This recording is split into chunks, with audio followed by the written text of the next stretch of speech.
Hello friends नमस्कार जय जगन्नाथ आज वीडियो को मुझे स्वागत करुच्ची। आज केश समस्या को नहीं मुझे बहुत सुंदर वीडियोटे नहीं आसी जहाँ कि आपण मैंने देखा निहाती दरकार।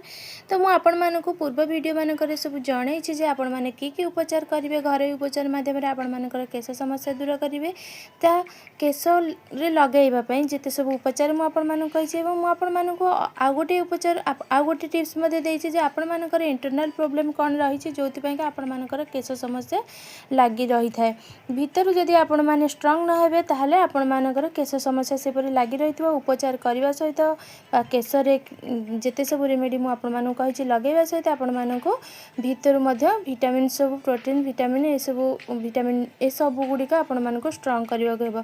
तो मुझे कही हिड़मिचा शाग खाଇବା द्वारा आपर केश पाचिबा समस्या दूर होगा सहित केश मूल स्ट्रंग होता है। तो आउ गोटे कथा कही कलम शाग प्रत्येक दिन खातु। तो कलम शाग खाଇବା द्वारा आपर विटामिन बी जदि कमी थी से सब फुलफिल हो जहाँफल कि आपर केश समस्या दूर हो।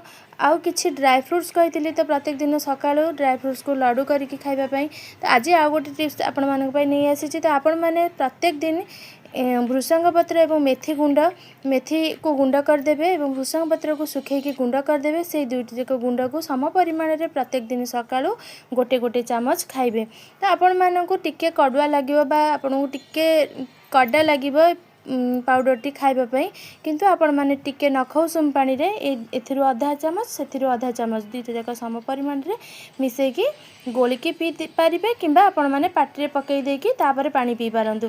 एपरि भाव में आपण मानक प्रत्येक दिन 3-4 मास जे खातु देखिबे आपण मानकर भीतर जेते सब प्रॉब्लम्स रही से सब सॉल्व होगा सहित आपण मानकर हेयर ग्रोथ होबार लगे और हेयर प्रॉब्लम सॉल्व हो जिवो।